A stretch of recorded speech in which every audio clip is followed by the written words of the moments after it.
Good morning, everyone, and a very warm welcome. I'm Sabah, CEO of Geospatial Mapper, having more than 10 years of experience in the field of remote sensing and GIS. So, today's first lecture is on Introduction to Remote Sensing. Let's see what are the learning objectives.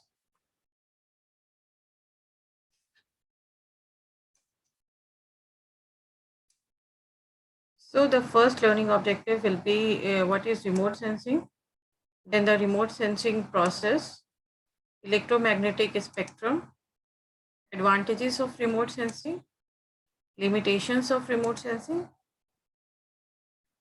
So, before coming to the main topic, normally if one comes across the term remote sensing, one wonders what does it means. Remote means far away, and sensing means believing or observing or acquiring some information. So, remote sensing means acquiring information of things from a distance of our five senses that we have, like sense of sight, sense of smell, sense of hearing, sense of touch, sense of taste. Among these five senses, the first three, like sense of sight, sense of smell, and sense of hearing, they act as remote sensors, like our eye, ear, or our nose, smell, how we smell, like watching a cricket match from a stadium. It is a type of remote sensor only. Then smell freshly cooked curry in the oven. Here your mobile phone rings. These all are the remote sensors that we have. Other than that are the bioscope, then the camera. They capture the images from far distance from the object. So in the world of geospatial science, remote sensing, also known as the Earth observation, means observing the Earth with sensors from high above its surface. So remote sensing is the art and science of obtaining information about an object without physically being in contact with the object. It is the process of collecting information about a surface and phenomena using sensors not in physical contact with the surface and phenomena of interest. There is a medium of transmission involved, that is the Earth's atmosphere. So it is always remember that remote sensing is a process in which we obtain information about some object or some phenomena without being in physical contact with that object. So let's see some of the definitions. I have included four definitions. There are many more definitions about this remote sensing. First is the National Aeronautics and Space Administration, that is NASA. So what they said that the acquisition and management of data, information on some property or properties of a phenomena, object, or material by a recording device not in physical intimate contact with the feature under surveillance technique involves amassing knowledge pertinent to environment by measuring force field, electromagnetic radiation, or aquatic energy, employing cameras, radiometers and scanners, laser, radio frequency receivers, radar systems, sonar, thermal devices, seismographs, magnetometers, gravimeters, uh, scintillometers, and other instruments. So this is the definition that is given by the NASA. Let's see what Canada Center for Remote Sensing says.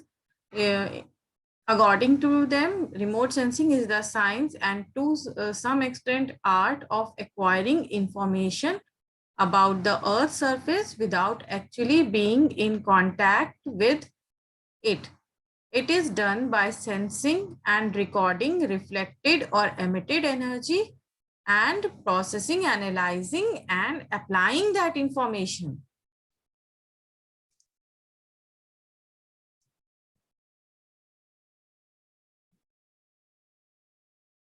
So the next definition is taken from the Jensen 2004. They said that remote sensing is the acquiring of data about an object without touching it. So this is the very small definition, but everything is included in it. Then the India's National Remote Sensing Agency, that is now renamed as National Remote Sensing Center, they defined remote sensing as remote sensing is the technique of deriving information about objects on the surface of the earth without physically coming into contact with them. So these are the definitions definitions of remote sensing. Let's come to the history of remote sensing. History of remote sensing backs into 1858 when the photography is done using balloons. Then the pigeon cameras in 1903. Then the kite photography when the photographs are being taken with the help of kite. Then the aircraft is used to take the photographs in the World War I and World War II. And the space remote sensing came into picture in 1947. So remote sensing is a cycle in which the mission plan and choice of sensors are included, in which we plan a mission and then we choose a sensors. We'll discuss about the sensors later. The reception, the second will include the reception, recording and processing of the signal data, and then the analysis of the resultant data. So let's see how this launch of satellite takes place and how the satellites are placed in an orbit.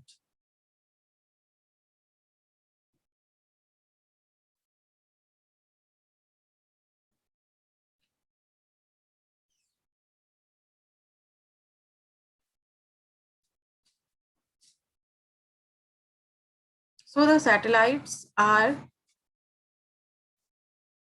taken from the Earth with the help of rockets. Then they are placed in a predefined orbit.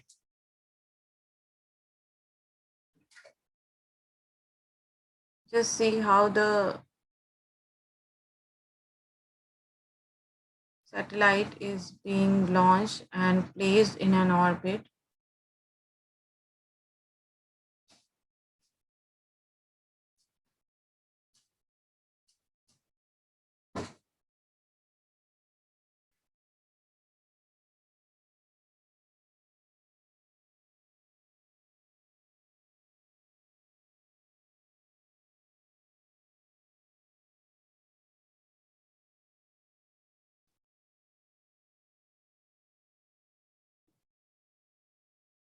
So this is how the satellites are. One launch vehicles may carry more than one satellite. And this is how the satellites are placed in an orbit around the Earth so that it can gather the information about the Earth.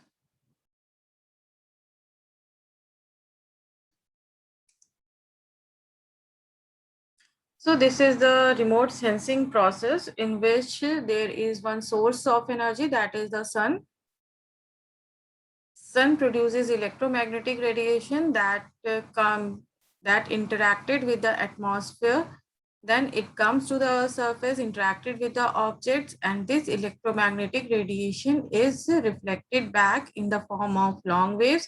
Again, it interacted with the atmosphere. Then the satellites, they capture this reflected electromagnetic radiation, and then the reception of this electromagnetic radiation is back to the receiving centers, stations that are there on the Earth's surface.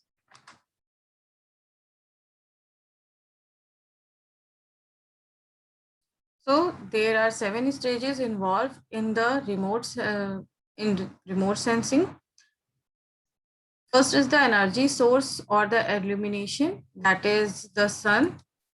That is the sun in case of passive remote sensing, and illumination in some sensors are having a capability of illuminating a self-illuminating system, so they are known as the active sensors.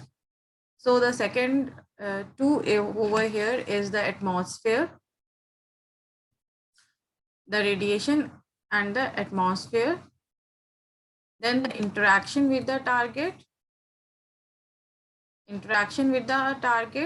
then the recording of the electromagnetic radiations by the sensors, then transmission, reception, and processing takes place. And after that, interpretation and analysis is being done by the remote sensing centers, and then the application of this data is being done by different departments. So these are the satellites orbiting around the Earth's surface. So these are the two types of satellites. First, satellites uses the sun electromagnetic radiation, and the others, this is known as the passive remote sensing. We'll discuss in detail. And the satellite that is illuminating the objects by throwing its own energy is the active sensors. So this is how the satellite takes the image of the Earth's surface. It has a all the satellites are having the defined path and row. So let's see what is electromagnetic spectrum. Sun is a major source of electromagnetic radiation and has been found to radiate energy in almost complete range of the electromagnetic spectrum.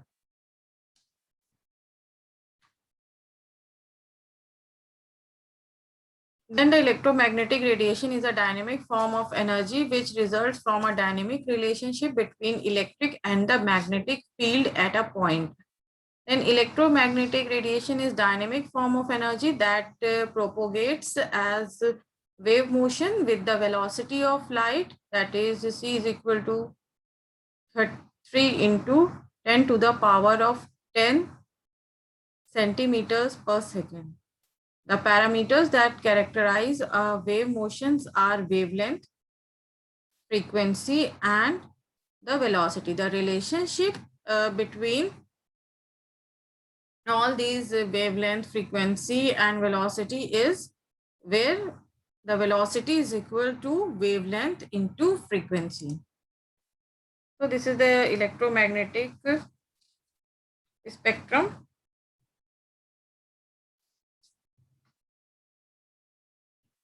So most of the remote sensing is done in this part of the electromagnetic spectrum that is known as the visible range from 0.4 to 7 nanometers.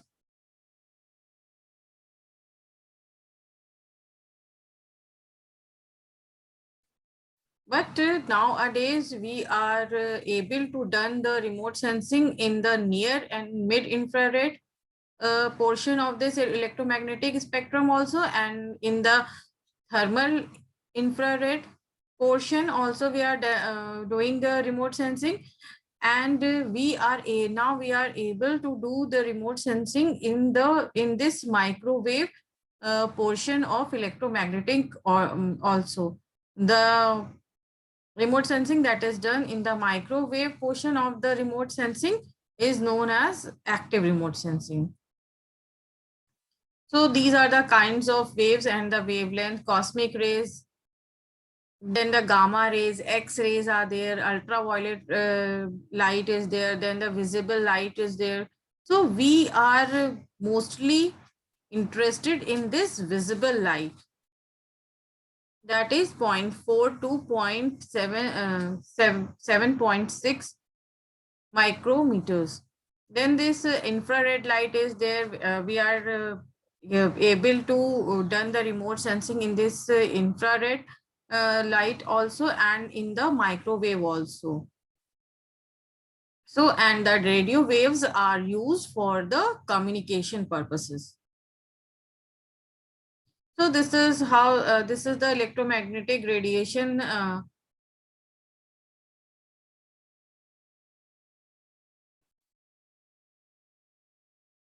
So longer the wave,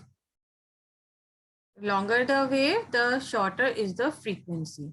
Always remember, all the wavelengths that are having a long wavelength are having short frequency.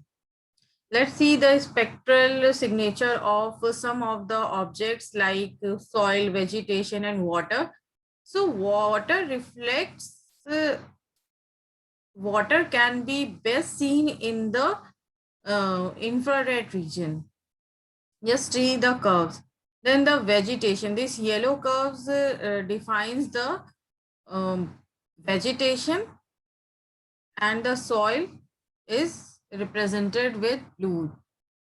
We can see the how the different features react in different wavelengths. Different materials such as soil, vegetation, buildings, roads, they reflect visible and infrared light in different ways. They have different colors and brightness when seen under the sun. The interception of optical images requires the knowledge of the spectral reflectance signatures of the various materials covering the Earth's surface. So there are also infrared sensors measuring the thermal infrared radiation emitted from the Earth, from which the land or sea surface temperatures can be derived. So this is the electromagnetic spectrum: gamma rays, X rays, ultraviolet rays, infrared, radar.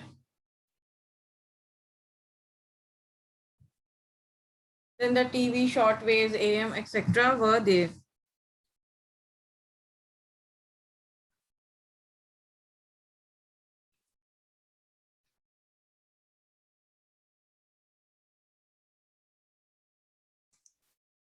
So the electromagnetic spectrum is a representation of the continuum of wavelengths from long radio waves to the short X-rays and gamma rays. Note that the portion of the electromagnetic spectrum that we can detect with our eyes is the visible portion. This visible portion, only in this portion we can see. The microwave region, that is from 1 millimeter to 30 centimeters, is also important in remote sensing. As I told you earlier, this The remote sensing that is done in the microwave region is known as the active remote sensing. So this type of remote sensing is mainly done when there are clouds in the sky, because the microwave have the capability to penetrate through the clouds and can acquire the information about the objects by penetrating the clouds. Because if there are clouds in the sky, then we can also see that if there are clouds in the sky, then we are not able to see the sun. Like is the satellites also. When there is a cloud and the passive sensors, they cannot see beyond the clouds. So if there are clouds, then we cannot see the objects that are beyond that clouds. So in that time, the microwave region is this microwave region of electromagnetic magnetic spectrum is used for the remote sensing purpose. So let's come to the advantages of remote sensing. I have written some, but there are more than this. Uh, there are too many advantages of remote sensing. First one is the possibility of observing beyond the visible range of electromagnetic spectrum. I told you that we are able to see the objects in the visible range of electromagnetic spectrum only, but this remote sensing is having an advantage of seeing beyond the visible range, that is infrared. We are doing the remote sensing in infrared, thermal region, then the microwave region. Then the synoptic coverage of a large area helps in knowing interdependence and integration of the components of the region as a whole. When we get a synoptic view of area, a large area, then we can able to establish a relationship between the objects, the phenomena. So it is the advantage of remote sensing only. Then a large area information is obtained in a very short time, like the satellites are having a temporal resolution of 1 day, 2 day, or there are many satellites nowadays that they provide you live data. So the information that is being used in the time of any disaster or hazard, then large area information is obtained in a very short time. In conventional mapping, it is not possible. Then this is very cost effective. When we take the images of the Earth's surface, that they can be used for many purposes. Like the same image can be used for the agricultural scientists, for the ocean, for the ocean study, and for the glacier study. So in this term, the remote sensing is very cost effective. Then the dynamic measurement possible, which helps in monitoring changes, an excellent monitoring system. Then the data is obtained from remote and inaccessible areas. So those areas which are very far from us or inaccessible, like the mountainous areas or some forest areas or the islands that are inaccessible or they are very far from us, but we can obtain the data of that places also with the help of remote sensing. Then the selectivity of measurements in terms of viewing angle and viewing distance possible. Flexibility of several observation techniques and image processing algorithm is possible with the help of remote sensing. Then data can be permanent recorded and produced at any time. So all the satellites that are there in the orbit, they continuously collect the data about the Earth's surface, and they can be reproduced at any time. Then just see the limitations of remote sensing. So first limitation of remote sensing science has various limitations, like it is not uh, an issue that will provide all the information needed for conducting physical, biological, or social science. It simply provides some spatial, spectral, and temporal information.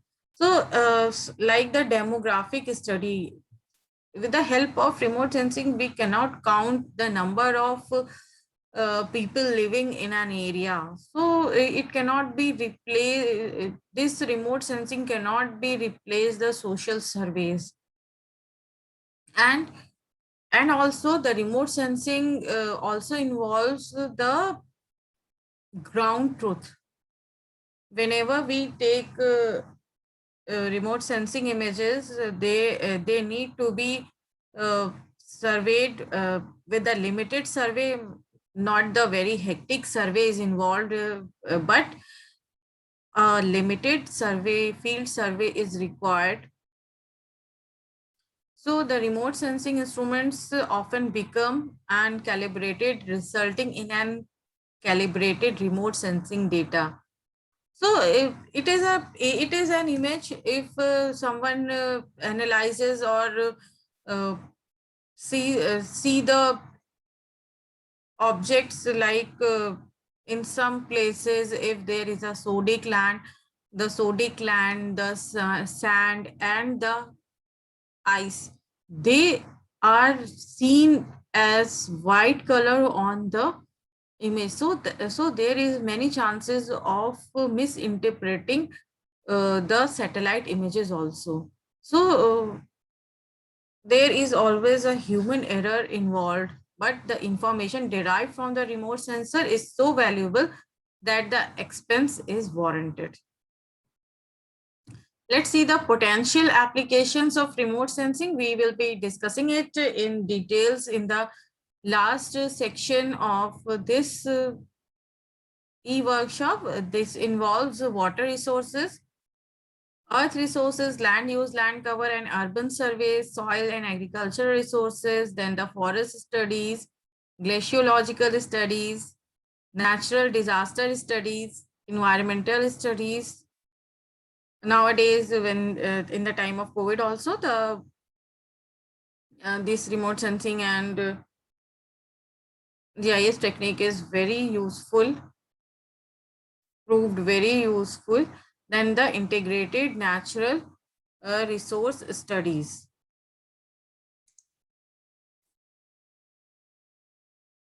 So these are the potential applications of remote sensing.